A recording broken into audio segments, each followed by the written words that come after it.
भारतीय राष्ट्रीय कांग्रेस की आदरणीय अध्यक्षा श्रीमती सोनिया गांधी जी, पूर्व अध्यक्ष और हमारे नेता आदरणीय राहुल गांधी जी, आदरणीय प्रियंका गांधी जी, केसी वेणुगोपाल साहब, अजय माकन जी, माननीय मुख्यमंत्री अशोक गहलोत जी, आदरणीय खड़गे साहब, आदरणीय अधीर रंजन चौधरी जी, भारतीय राष्ट्रीय कांग्रेस के तमाम वरिष्ठ आदरणीय नेतागण, सबसे पहले मैं प्रदेश कांग्रेस कमेटी की ओर से, प्रदेश के जन जन की ओर से, प्रदेश के कांग्रेस के कार्यकर्ताओं की ओर से हमारी अध्यक्षा आदरणीय सोनिया गांधी जी का, हमारे नेता राहुल गांधी जी का और आप सबका हार्दिक स्वागत करता हूं, अभिनंदन करता हूं।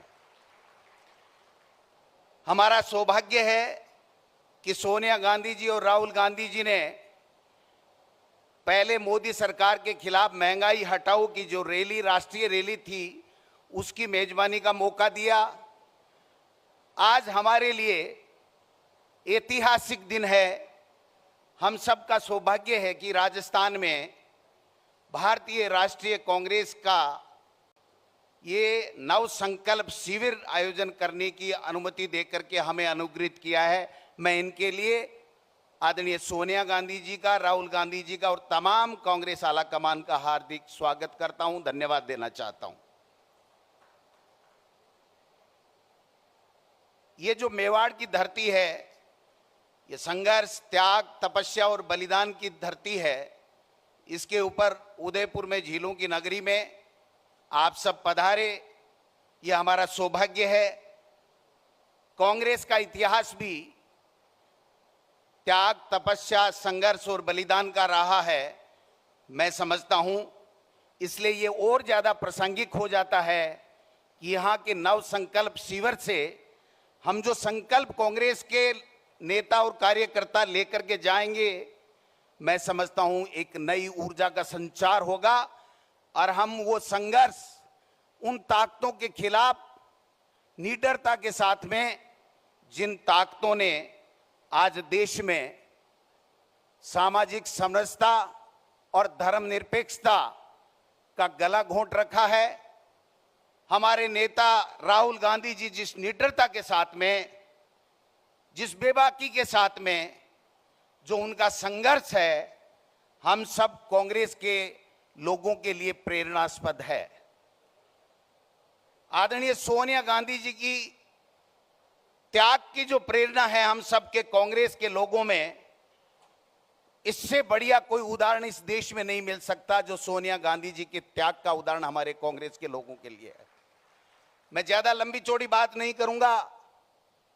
जो संघर्ष राहुल गांधी जी जिस निडरता के साथ में कर रहे हैं, हमारे लिए गर्व की बात है और गर्व से हमारे कांग्रेस के लोगों का सीना चौड़ा होता है। आज हमें संकल्प लेना है कि ऐसी ताकतें इस देश में सत्ता पे काबिज हो गई जो छद्म राष्ट्रवाद, संकीर्ण राष्ट्रवाद के आधार के ऊपर जो कांग्रेस का डीएनए था, सामाजिक समरसता और धर्मनिरपेक्षता, उसका गला घोंटने जा रही हैं।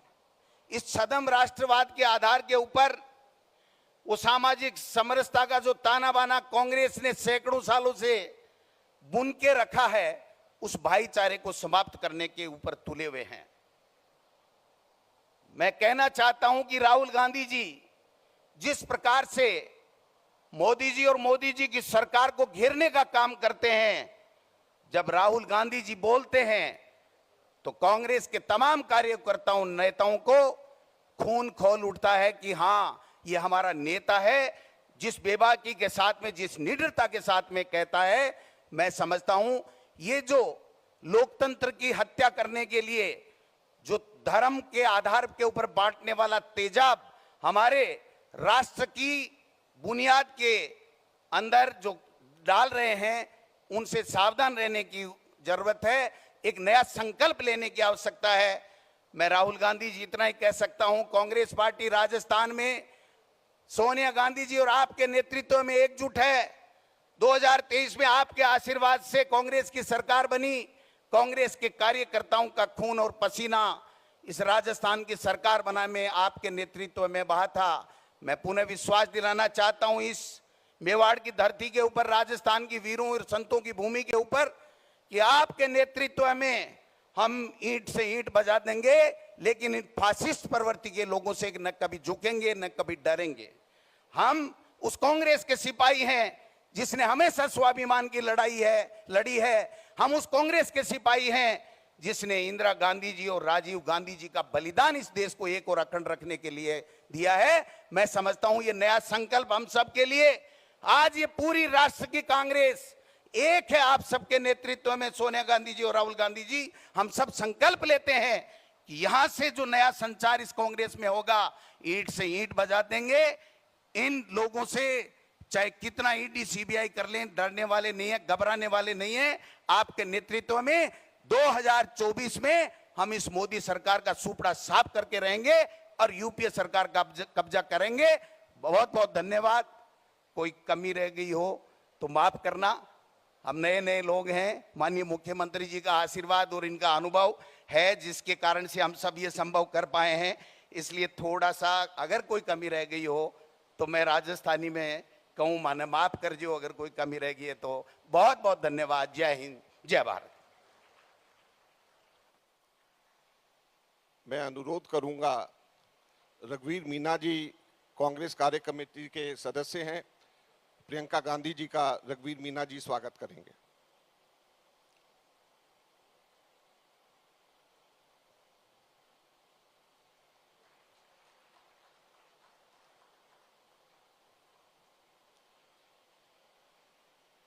मैं अनुरोध करूंगा श्री अशोक गहलोत जी को कि आए और हम सब लोगों को संबोधित करें।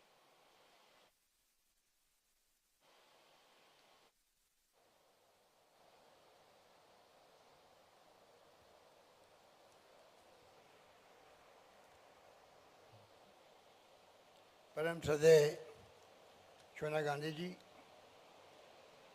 हमारे नेता आदरणीय राहुल गांधी जी, मल्लिकार्जुन खड़गे साहब, प्रियंका गांधी जी, अधीर रंजन चौधरी जी, हमारे प्रदेश के प्रभारी अजय माकन जी, वेणुगोपाल जी, छत्तीसगढ़ के मुख्यमंत्री भूपेश बघेल जी, प्रदेश कांग्रेस कमेटी का अध्यक्ष गोविंद शाह जी, यहाँ पधारे हुए तमाम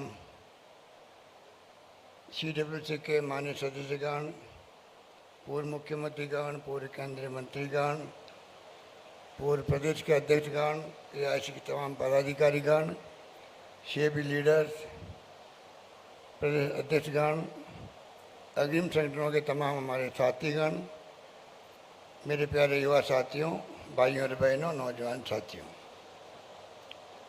मैं सबसे पहले आप सबका अपनी ओर से, प्रदेश वासियों की ओर से हार्दिक स्वागत करता हूँ। जैसा अध्यक्ष जी ने कहा, हमारे लिए सौभाग्य की बात है कि सोनिया गांधी जी ने और राहुल जी ने इस शिविर का स्थान चुना, राजस्थान उदयपुर। मैं समझ सकता हूँ कि आप सबका आना हमारे लिए सौभाग्य की बात है। जो चेहरे नज़र आ रहे हैं नए पुराने, उससे हम सब गौरव का अनुभव कर रहे हैं।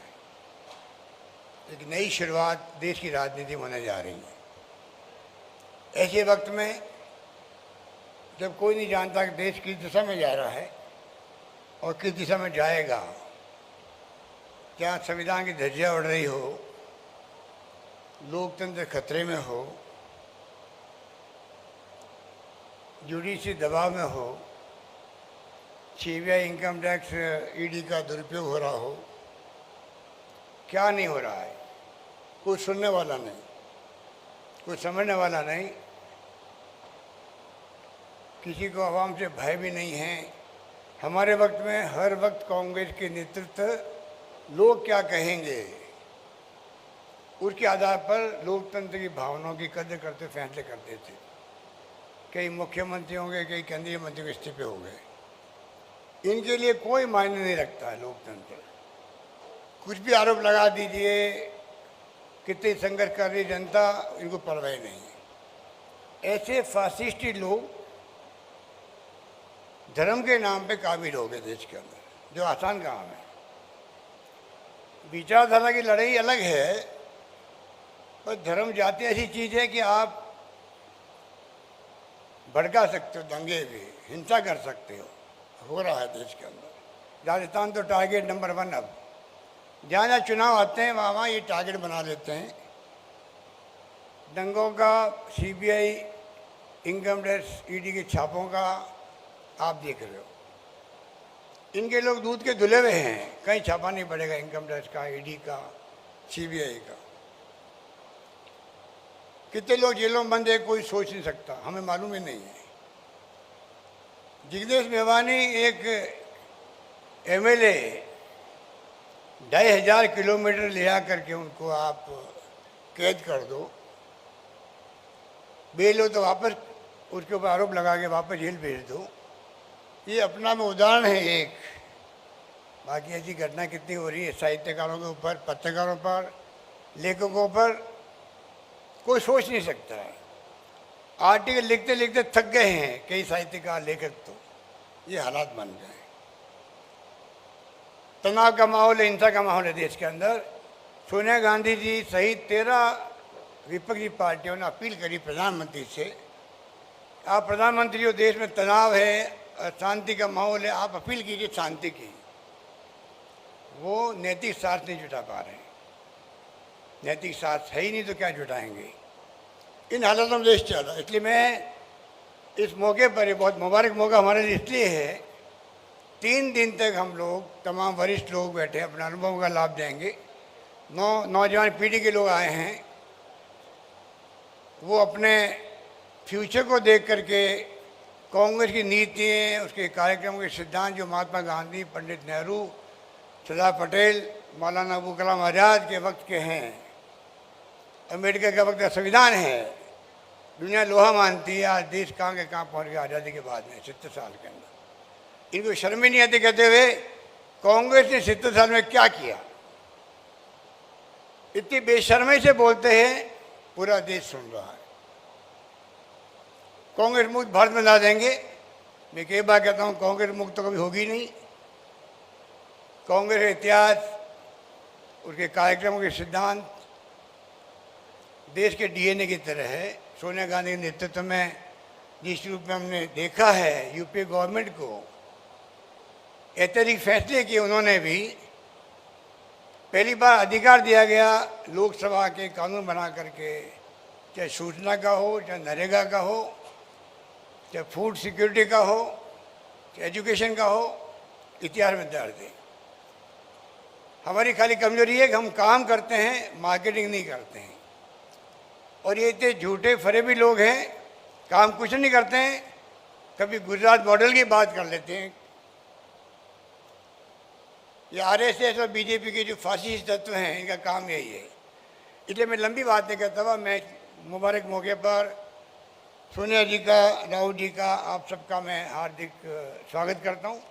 मुझे उम्मीद है कि 3 दिन तक गहराई के साथ में, काफ़ी टाइम दिया गया डिस्कशन का, हम बैठेंगे, बातचीत करेंगे और जो फैसले होंगे वो हम सब के लिए एक नए संकल्प के साथ में हम आगे बढ़ेंगे और तमाम कार्यकर्ताओं तक बात पहुंचाएंगे, तमाम देश की जनता तक, जनमानस तक हमारी भावना क्या है वो पहुंचाने में हम लोग कामयाब होंगे। यही बात करता मैं अपनी बात समाप्त करता हूं। धन्यवाद। जय हिंद। धन्यवाद।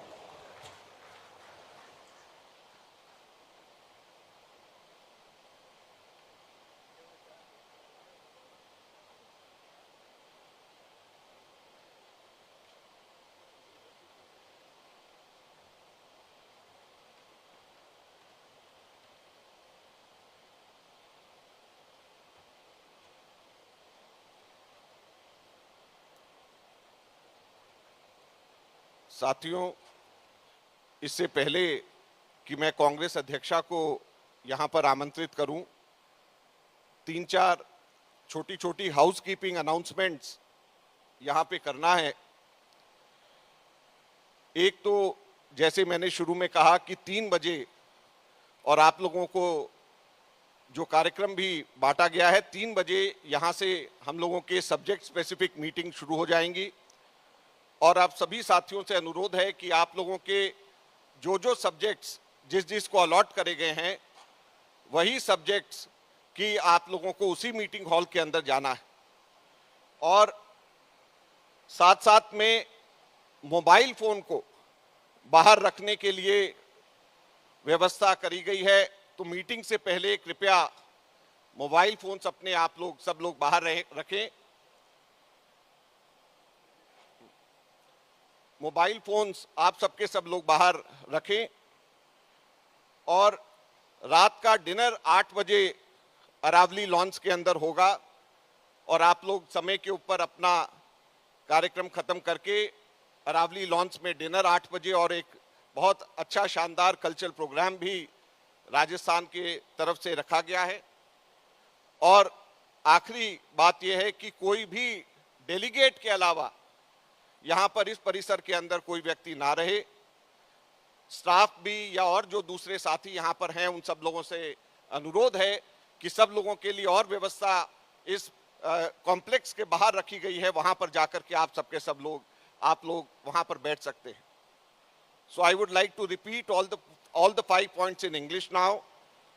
First of all, soon after this meeting is over, from 3 p.m. onwards, group discussions will start, and all of you are requested to go to your respective group meetings only.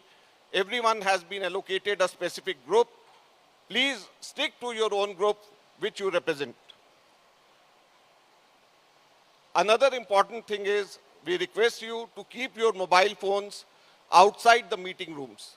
Lockers have been provided with lock and key facility, and you can keep your mobile phones inside the lockers and lock it.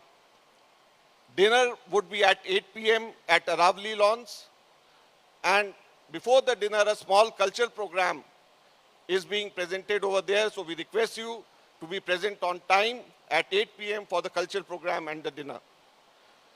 And the last request is, only delegates are requested to stay in this complex. Non-delegates, including the staff, is requested to kindly go out. There's enough arrangement in this hotel complex only, so you can sit there and relax. This entire place is only for the delegates. तो मैं अब अनुरोध करना चाहूँगा हमारे कांग्रेस की अध्यक्षा को कि वो आए, हमें संबोधित करें और इस ऐतिहासिक नव संकल्प शिविर में हम लोगों को मार्गदर्शन दें।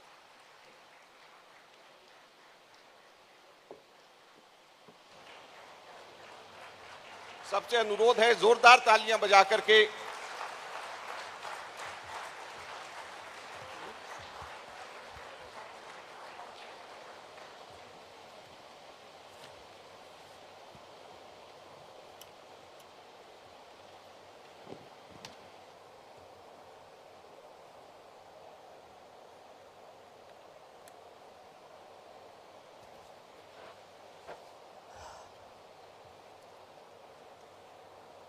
members of the CWC, Ashok Gehlot, Govind Singh Dotasara ji,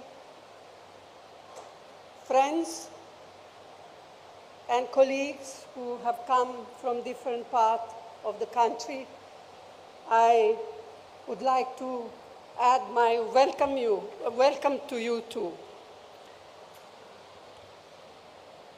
इसको थोड़ा पीछे करना।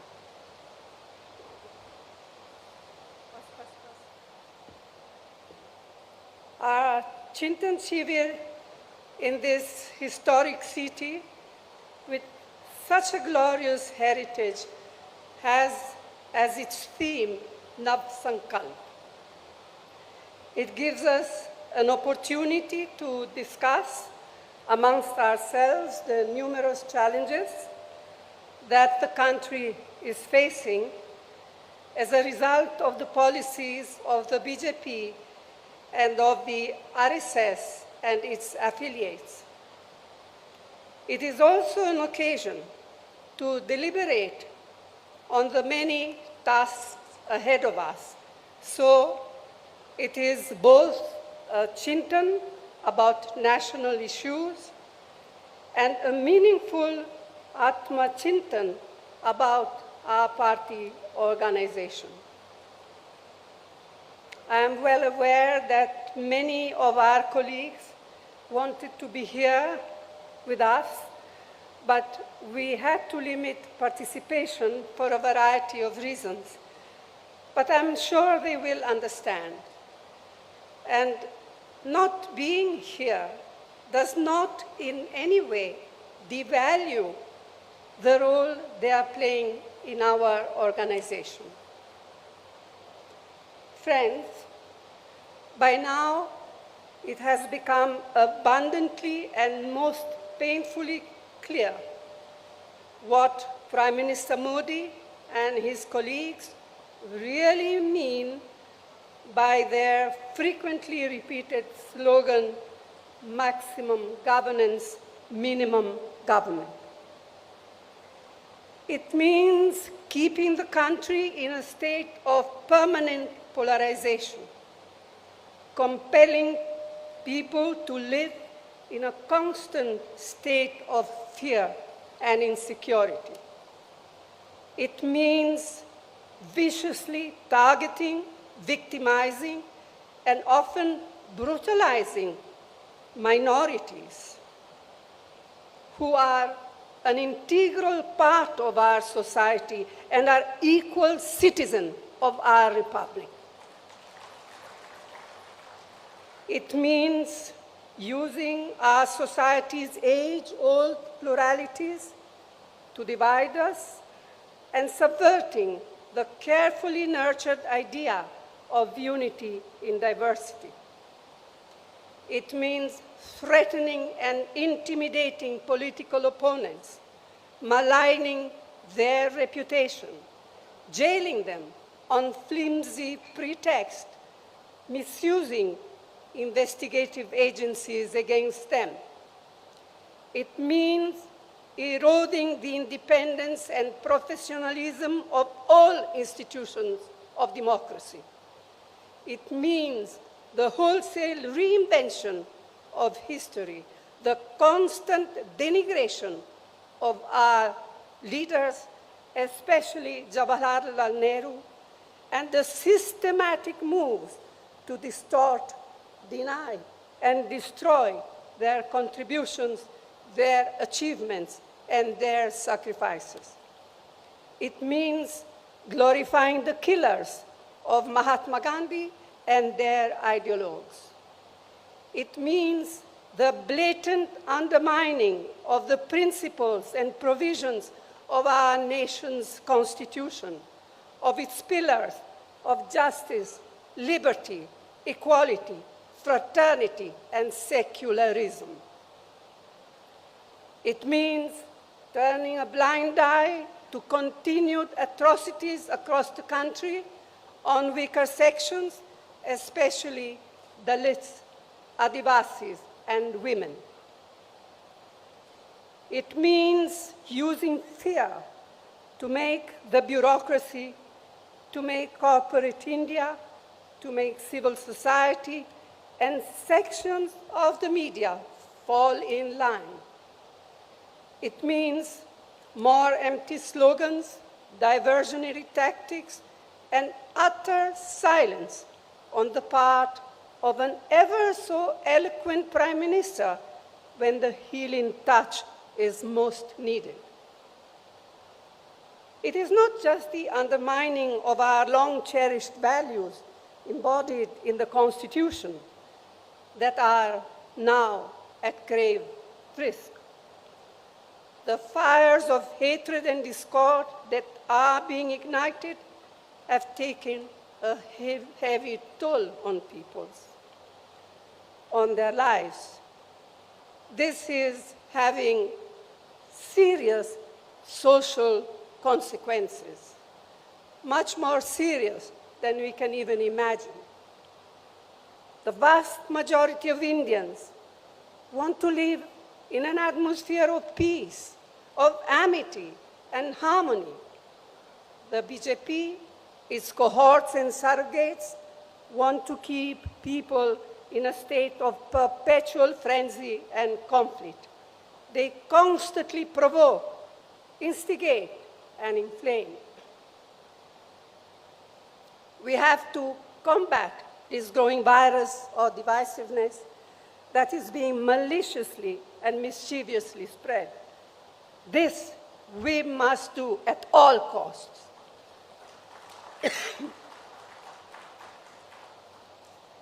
It is imperative to sustain high economic growth, to provide adequate employment opportunities for the youth. We must generate revenues needed for the welfare programs and improve the standard of living. But the worsening environment on social illiberalism and bigotry shakes the very foundation of economic growth. Starting with the disastrous demonetization on November 2016, the economy has been at a steep downslide. A large majority of MSMEs have been crippled. Unemployment has risen alarmingly, and for the first time, it appears that vast numbers of people have simply given up hope of finding jobs. Whatever support the central government has been able to provide in the past 2 years to people has been on account of most of the UPA programs, and to name just two of them, the Mahatma Gandhi Narega, the employment scheme, and the national food security. The sheer tenacity of farmers and their organization compelled the Modi government to repeal the 3 black laws. The Congress party stood by them steadfastly throughout their long struggle, both within Parliament and outside. But the promises made by the Prime Minister to the farmers when they withdrew their agitation have yet to be fulfilled. Meanwhile, it looks as if procurement of wheat this year will fall steeply, threatening सवाल ये the कि very आज foundation आप नौजवान और युवाओं की बात कर रहे हैं, उन्हें अधिकार देने की बात कर रहे हैं। गुजरात का एक नेता हार्दिक पटेल जो बार-बार अपने अधिकारों के लिए ट्वीट कर चुका है, वो आज दिख नहीं रहा। क्यों? क्या उन्हें इनवाइट नहीं किया गया? कि इनवाइट किया गया लेकिन वो नहीं आए। Cooking oil, pulses, vegetables, fertilizers, petrol and diesel continue their upward march, placing an intolerable burden on crores of families. Public sector companies built up with such careful planning with economic and social objectives in mind by earlier Congress government are now being privatized with a vengeance and to a chosen few. This will have disastrous consequences. Among other things, this means that one avenue for assured employment for scheduled castes and scheduled tribes will get totally closed. अब मैं कुछ बातें हिंदी में कहना चाहूँगी। तो साथियों, हमारे इस महान और सशक्त संगठन से समय समय पर अपने लचीलेपन को दर्शाने की उम्मीद की जाती रही है, और हर बार हमारे संगठन ने असरदार तरीके से अपनी प्रतिक्रिया दर्शाई है। एक बार फिर हमसे यह उम्मीद की जा रही है कि हम अपना साहस, हौसला और समर्पण की भावना का परिचय दें। लेकिन आज जो हमारे संगठन के सामने परिस्थितियां उत्पन्न हुई है, वे अभूतपूर्व है। असाधारण परिस्थितियों का मुकाबला असाधारण तरीके से ही किया जा सकता है, इस बात के प्रति मैं पूरी सचेत हूँ। हर संगठन को न केवल जीवित रहने के लिए बल्कि बढ़ने के लिए भी समय समय पर अपने अंदर परिवर्तन लाने होते हैं। हमें सुधारों की सख्त ज़रूरत है। रणनीति में बदलाव, ढांचागत सुधार और रोज़ाना काम करने के तरीके में परिवर्तन। एक तरह से यह सबसे बुनियादी मुद्दा है, लेकिन मैं ये भी जोर देकर कहना चाहती हूँ कि हमारा पुनरुत्थान सिर्फ विशाल सामूहिक प्रयासों से ही हो पाएगा, और वो विशाल सामूहिक प्रयास ना टाले जा सकते हैं, न ही टाले जाएंगे।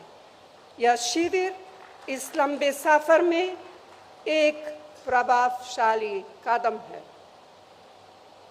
हमारे लंबे और सुनहरे इतिहास में आज एक ऐसा समय आया है जब हमें अपनी निजी आकांक्षाओं को संगठन के हितों के अधीन रखना होगा।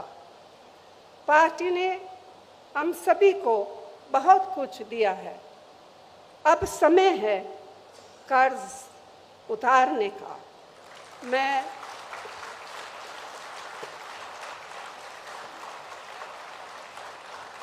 समझती हूँ इससे आवश्यक और कुछ नहीं।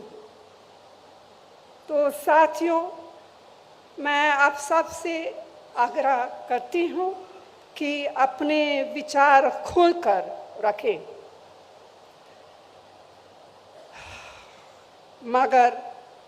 मगर बाहर सिर्फ एक ही संदेश जाना चाहिए: संगठन की मजबूती, दृढ़ निश्चय और एकता का संदेश। यह निश्चय बरकरार रखना होगा। हाल में मिली नाकामयाबियों से हम बेखबर नहीं हैं, ना ही हम बेखबर है उस संघर्ष से या उस संघर्ष की कठिनाइयों से जिसे हमें करना है और जीतना है। लोगों की हमसे जो उम्मीदें हैं उनसे हम अनजान नहीं हैं। व्यक्तिगत और सामूहिक रूप से यह प्रण लेने के लिए हम एकत्रित हुए हैं। हम देश की राजनीति में अपनी पार्टी को फिर से उसी भूमिका में लाएंगे जो भूमिका पार्टी ने सदैव निभाई है, और जिस भूमिका की उम्मीद इन बिगड़ते हुए हालातों में देश की जनता हमसे करती है। हम यहाँ पूरी विनम्रता के साथ आत्मा निरीक्षण तो कर रहे हैं, लेकिन आज हम तय करें कि जब हम यहाँ से निकलेंगे तो हम एक नए आत्मविश्वास, एक नई ऊर्जा के साथ और एक नई प्रतिबद्धता से प्रेरित होकर निकलेंगे। आप सबको बहुत बहुत धन्यवाद। जय हिंद।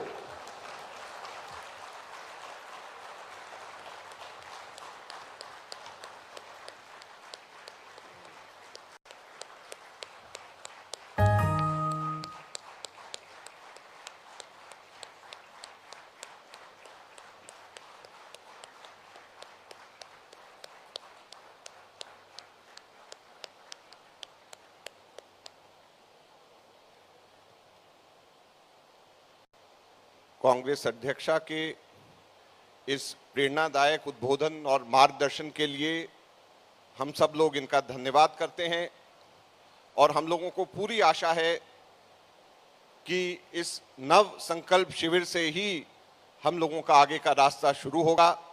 मैं अब आप सब लोगों से अनुरोध करता हूं कि कृपया अपने अपने सब्जेक्ट मैटर के रूम्स में आप सबके सब लोग प्रस्थान करें और वहां पर हम लोगों का चिंतन अब शुरू होगा। धन्यवाद।